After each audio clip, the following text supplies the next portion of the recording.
Hello friends, నేను మీ రామకృష్ణ. మనం ఈ మధ్యకాలంలో డైరెక్ట్ సెల్లింగ్ బిజినెస్ గురించి చాలా టాపిక్స్ మాట్లాడుకుంటున్నాం కదా.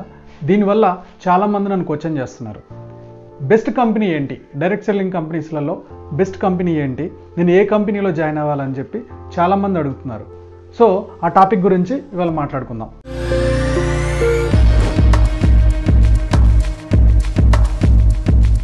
మీరు డైరెక్ట్ సెల్లింగ్ బిజినెస్లో జాయిన్ అవ్వడానికి ముందు ఫస్ట్ ఆఫ్ ఆల్ ఆ కంపెనీ ప్రొఫైల్ చూసుకోవాలి. కంపెనీ ఎప్పుడు స్టార్ట్ అయింది, ఒకవేళ 5 సంవత్సరాల 10 సంవత్సరాలు 20 సంవత్సరాలు అయితే కంపెనీ ట్రాక్ రికార్డ్ చూడండి.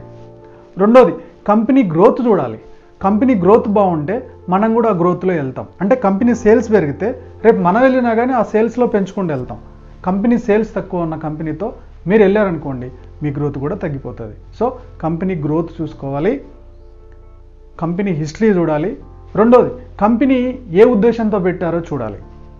అంటే డబ్బుల కోసమే పెట్టారా, జనాలకు హెల్ప్ చేయడానికి పెట్టారా, వాళ్ళ నోషన్ ఏంటో చూడాలి. ఓకే, నెక్స్ట్ వన్ వచ్చేసి కంపెనీ విజన్ ఏంటో చూడాలి, ఫ్యూచర్ విజన్ ఏంటో చూడాలి. సో లాంగ్ టర్మ్లో వాళ్ళు ఏం చేయాలనుకుంటున్నారు, ఎంత టర్న్ ఓవర్ చేయాలనుకుంటున్నారు, వాళ్ళ ఫ్యూచర్ ప్లాన్స్ ఏంటి, ఇవన్నీ తెలుసుకోవాలి. ఇదంతా కంపెనీ ప్రొఫైల్లో వస్తుందన్నమాట. ఎంత పెట్టుబడితో వచ్చారు, ఓకే, వాళ్ళ ప్లాంట్స్ ఎన్ని ఉన్నాయి, వాళ్ళ ల్యాండ్ ఎంత, వాళ్ళ ప్రొడక్ట్ ఏంటి, ఈ ప్రోడక్ట్ని ఎక్కడ తయారు చేస్తున్నారు, ఇవన్నీ కూడా మీకు డీటెయిల్స్ తెలిసి ఉండాలి. సెకండ్ పాయింట్ వచ్చేసి ప్లాన్ కంపల్సరీ మీరు అబ్జర్వ్ చేయాలి. ప్లాన్లో 3 రకాల ప్లాన్లు ఉంటాయి. ఫస్ట్ ప్లాన్ వచ్చేసి కంపెనీ ఫ్రెండ్లీ ప్లాన్. అంటే 100 రూపాయల ప్రొడక్ట్ ఉంటే 100 రూపాయల్లో 20 రూపాయలు మాత్రమే డిస్ట్రిబ్యూటర్కి వస్తుంది, 80 రూపాయలు కంపెనీకి వెళ్తుంది. దీన్ని కంపెనీ ఫ్రెండ్లీ ప్లాన్ అంటారు. రెండో ప్లాన్కి వచ్చేసి అప్లైన్ ఫ్రెండ్లీ ప్లాన్. అంటే కంపెనీ కన్నా కూడా మీరు జాయిన్ అయితే మీ అప్లైన్కి బెనిఫిట్ అవుతూ ఉంటుంది. అప్లైన్కి ఎక్కువ సంపాదిస్తాడు, మనకు తక్కువ వస్తూ ఉంటుంది. మూడోది వచ్చేసి డిస్ట్రిబ్యూటర్ ఫ్రెండ్లీ ప్లాన్. అంటే మన ఫ్రెండ్లీగా ఉందా లేదా అనేది మనం చెక్ చేసుకోవాలి. అయితే అది మనకు ఎలా తెలుస్తుంది అంటే, మీరు 100 రూపాయల ప్రోడక్ట్ మీద కంపెనీ ఎంత తీసుకుంటుంది, మనకి ఎంత ఇస్తుంది అనేది మీరు ఖచ్చితంగా ఈ ప్లాన్ చూసుకోవాలి. ఇలాంటి ప్లాన్లు ఉన్న కంపెనీతో వెళ్తే మీకు చాలా బెనిఫిట్స్ ఉంటాయి. మూడోది వచ్చేసి ప్రొడక్ట్.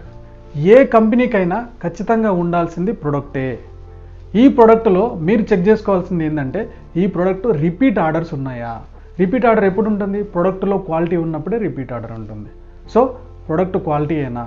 రెండోది, ఆ ప్రోడక్ట్ రిజల్ట్ చూపిస్తుందా లేదా. ఆ ప్రోడక్ట్ రిజల్ట్ చూపిస్తే మీరు ఆ కంపెనీతో టైఅప్ అవ్వచ్చు. నెక్స్ట్ వచ్చేసి నీ ప్రోడక్ట్కి యూఎస్పి చూసుకోవాలి. అంటే యూనిక్ సెల్లింగ్ పాయింట్.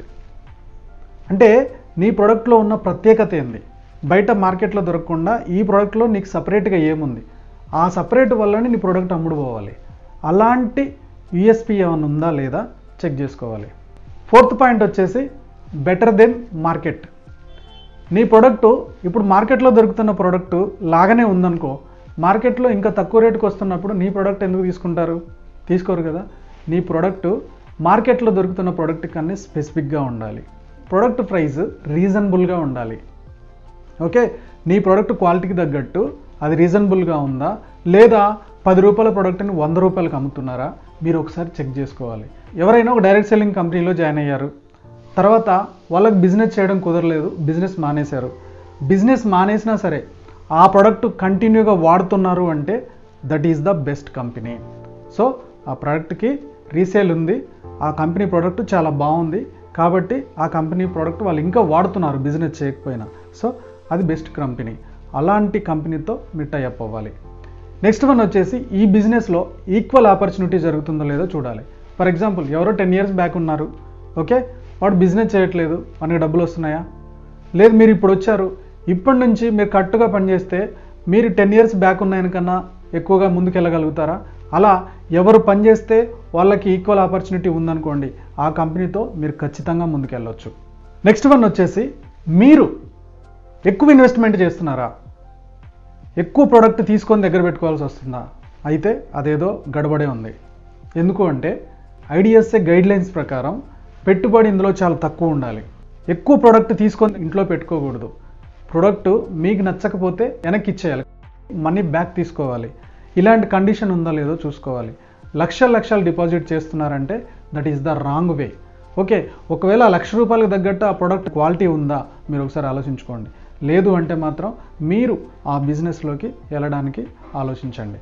ఎందుకంటే తక్కువ పెట్టుబడితో ప్రొడక్ట్ మూవ్ అవుతుంది అనుకోండి, మనకు బర్డెన్ ఉండదు. అదే ఎక్కువ పెట్టుబడితో ప్రొడక్ట్ మూవ్ అవ్వకుండా లంసమ్గా అక్కడ ఉండిపోతే మనం లాస్ అవ్వడానికి స్కోప్ ఉంటుంది. కాబట్టి పెట్టుబడి ఎంత పెట్టాల్సి వస్తుంది? 10,000 లోపే ఉంటుందా, 10,000 దాటుతుందా, లేదా 20,000 లోపే ఉంటుందా, 20,000 దాటుతుందా, చెక్ చేసుకొని ముందుకెళ్ళాలి. నెక్స్ట్, కల్చర్ ఎలా ఉందో చూడాలి. మిమ్మల్ని ఈ బిజినెస్లోకి ఎలా ఇన్వైట్ చేశారు? బలవంతాన మిమ్మల్ని ఈ బిజినెస్లోకి తీసుకొస్తున్నారా? మిమ్మల్ని కన్విన్స్ చేసి తీసుకెళ్తున్నారా? ఒకవేళ బలవంతాన మిమ్మల్ని ఈ బిజినెస్లోకి ఇన్వైట్ చేస్తే రేపు మీరు కూడా అవతల వాళ్ళని బలవంతాన తీసుకురావాల్సి ఉంటుంది. మరి మీరు చేయగలరా అది? కాబట్టి కల్చర్, ఈ బిజినెస్లోకి ఇన్వైట్ చేసే ప్రొసీజర్, కల్చర్ ఎలా ఉందో చూడాలి. లాస్ట్ పాయింట్, ఈ బిజినెస్లో ట్రైనింగ్స్ ఎలా ఇస్తున్నారు? కంపెనీ ప్రొఫైల్, ప్రొడక్ట్ ప్లాన్, ఇవన్నీ కామన్గా ఏ కంపెనీ అని చెప్తుంది. ఇది కాకుండా మీకు స్కిల్స్ ఏమైనా నేర్పిస్తున్నారా? జనాలతో ఎలా మాట్లాడాలి, ప్రొడక్ట్ గురించి ఎలా చెప్పాలి, వాళ్ళని ఎలా కన్విన్స్ చేయాలి, ఈ స్కిల్స్ కూడా నేర్పిస్తున్నారా? ఒకవేళ అలా స్కిల్స్ కూడా నేర్పిస్తుందంటే ఆ కంపెనీ బెస్ట్ కంపెనీ. ఇలా మీరు ఈ పాయింట్స్ అన్ని అబ్జర్వ్ చేసి ఏ కంపెనీ అయితే బాగుందో ఆ కంపెనీలో జాయిన్ అవుతే మీకు బెనిఫిట్, మీ లైఫ్ చాలా బాగుంటుంది. ఓకే ఫ్రెండ్స్, ఈ టాపిక్ మీకు నచ్చింది అనుకుంటున్నాను. నచ్చినట్టయితే లైక్ చేయండి, కామెంట్ చేయండి, షేర్ చేయండి. Go self made.